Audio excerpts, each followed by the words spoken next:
Hey there, Randy. This is kind of a unique problem or a unique way of factoring. There's other ways to do it. In fact, they even tell you this is an unconventional method. So let me walk you through this pretty unusual way. I don't dig it all that much. So let's say you got 2x squared plus 11x plus 2 plus 12. All right, so what they're saying is, first thing they want you to do, they're not really explaining to you why you're going to do it, but you're going to multiply this 2 and this positive 12, and you're going to get 24. And they're telling you just arbitrarily change the problem to become x squared plus 11x plus 24. So they're basically saying take the 2, take the 12, multiply them together, get you a 24, and then just arbitrarily change this to just a plain old x squared. And now you're going to factor this trinomial, which is a little bit easier to factor because if you think about it, so what you're going to do is you're going to have your parentheses, and you know this is going to be x and this is going to be x, and we know that we need our last two numbers here to multiply to equal 24, but we need them to add together to equal 11. So the idea is you're going to think about, okay, what are all the ways to multiply to get 24? 1 times 24, 2 times 12, 3 times 8, 4 times 6, and we want a combination that equals 11, and sure enough, right here, positive 3 plus positive 8 gives you 11, positive 11. So that's the combination that we want to use. So we're going to do positive 3 here and positive 8 there. We could have reversed it if we wanted. We'd still get the correct answer. All right, so now that we know that it's x plus 3 times x plus 8, and that gives us this fake trinomial.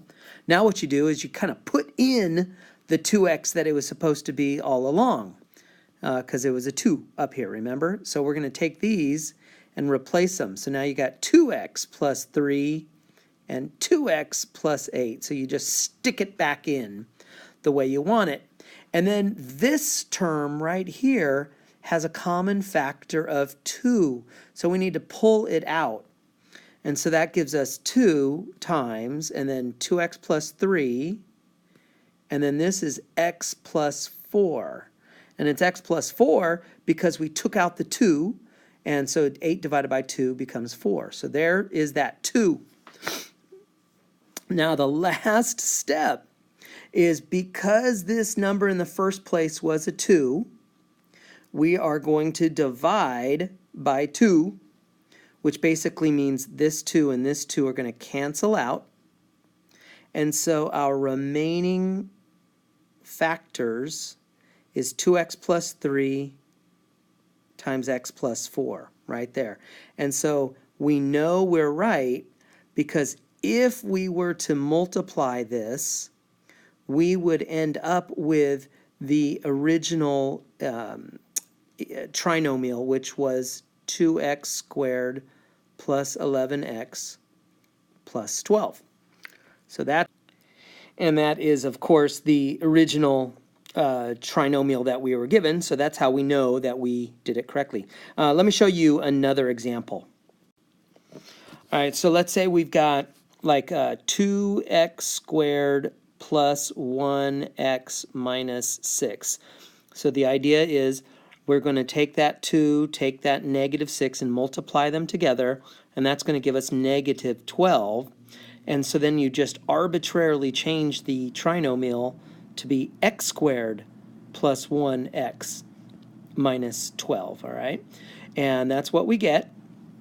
And now we're going to factor that simpler trinomial, and we know the x's are going to go there, and we need our second numbers to equal 12. So we know 12 is 1 times 12, 2 times 6, 3 times 4. So any of these would work, except we need them to add together to equal positive 1. And since we need positive 1, I see that this combination right here if this was a negative 3 and this was a positive 4, that would add together to give us positive 1. So that tells me down here we are going to put in negative 3 and positive 4 right there. But then, remember, those x's aren't supposed to be x's. It was really supposed to be a 2x. So we're going to put in and arbitrarily put in that 2x again in both places. And we see that this has a common factor of 2, so we can factor that out. So that 2 goes there, and we get 2x minus 3 and x plus 2. We got x plus 2 because we factored out the 2 from both of these. And then, because our 2 was up here in the first place, we're going to divide by 2, so those 2's cancel out.